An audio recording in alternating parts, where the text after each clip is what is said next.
सरकारी जमीनों पर कब्जा रोकने के लिए प्रदेश के मुखिया सीएम योगी आदित्यनाथ ने कड़े निर्देश दिए थे।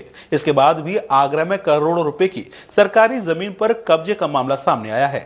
माफियाओं ने एकता चौकी के पीछे करोड़ों रुपए की खाली पड़ी जमीन पर गौशाला बनाकर कब्जा कर लिया है। ग्रामीणों के विरोध के बाद नगर निगम अधिकारियों ने मौके पर पहुंचकर कब्जे को रुकवाया है। आगरा में जगदीशपुर क्षेत्र में जमीन पर अवैध कब्जे के मामले को लेकर प्रदेश के मुखिया सीएम योगी आदित्यनाथ ने नाराजगी दिखाते हुए पुलिस कमिश्नर को आगरा से हटा दिया था। जगदीशपुर जमीन कब्जे का मामला अभी थमा नहीं है। भू माफियाओं ने थाना ताजगंज क्षेत्र के एकता चौकी के पीछे नगर निगम की सरकारी जमीन पर गौशाला बनाकर कब्जा कर लिया है। भूमाफिया द्वारा सरकारी जमीन पर समरसेबल लगाई जा रही थी, जिसकी सूचना ग्रामीणों को लग गई। ग्रामीणों ने मौके पर पहुंचकर इसका विरोध किया।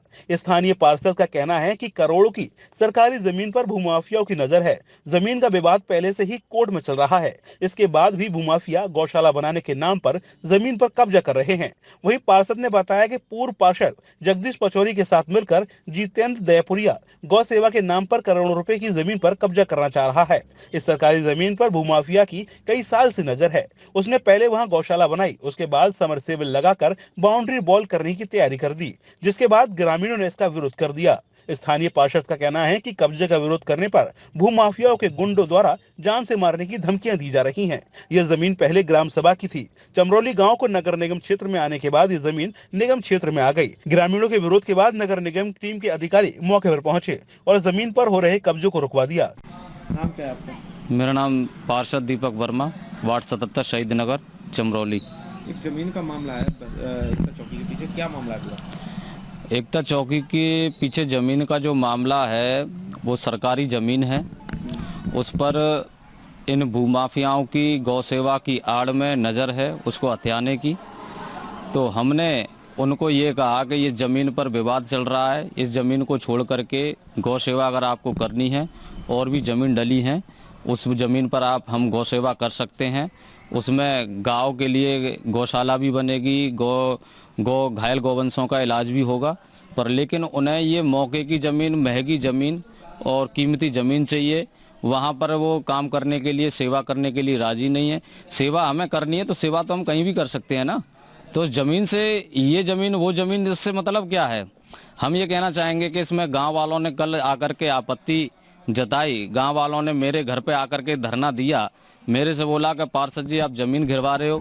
तो मैंने कहा भैया कोई ज़मीन नहीं गिरवा रहे हैं, वो गांव की सेवा के लिए हमने थोड़ी सी अनुमति उसने दे दी थी।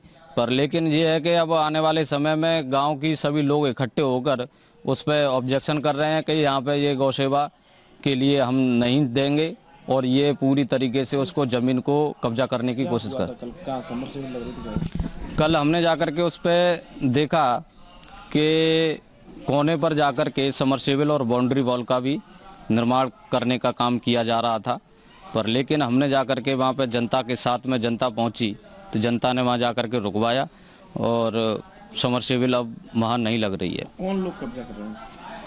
एक जितेंद्र दयापुरिया नाम का व्यक्ति है। कल हमें जान से मारने की भी धमकी दी उन्होंने, और उनके साथ में एक रमाकांत लड़का है।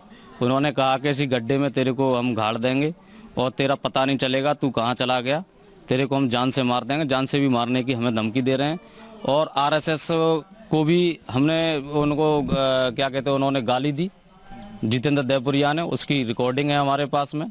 और नेताओं मंत्रियों को भी, और माननीय सांसद जी को, राजकुमार चार जी को, माननीय सांसद राजकुमार चार जी को बदनाम करने की काम किया जा रहा है। बोल रहे हैं कि ये सब राजकुमार चार जी करा रहे हैं, जितेंद्र दयापुरिया ने हमें बताया। मैंने कहा राजकुमार चार जी से हम बात कर लेंगे। तो राजकुमार चार जी के पास हमने बात करी तो बोला कि नहीं, मैंने तो कोई नहीं अनुमति दी है उनको ऐसे कोई काम करने की। उनको बदनाम करने का काम ये जितेंद्र दयापुरिया कर रहे हैं। और साथ में इनके में जगदीश पचौरी, पूर्व पार्षद यहाँ से। कितनी महंगी ज़मीन है? इतनी महंगी ज़मीन करीब मैं जानता हूँ 125 फुटा रोड पे करीब 1 लाख रुपए गज से करीब कम नहीं है वो। और मैं ये क्या, मेरा तो विचार ये है, क्षेत्रीय जनप्रतिनिधि होने के नाते से उसमें जनता भी ऑब्जेक्शन कर रही है और भी लोग कई ऑब्जेक्शन कर रहे हैं। तो हमने एक विचार बनाया, उसमें एक कल्याण मंडपम के नाम से उसमें बनाया जाए, और नगर निगम से हम एक एप्लीकेशन देंगे, मेयर साहब से भी हम बोलेंगे, तो उसमें कल्याण मंडपम बनाया जिससे सर्व समाज का हित हो। डीजी महाराज न्यूज के लिए सैयद शकील की रिपोर्ट।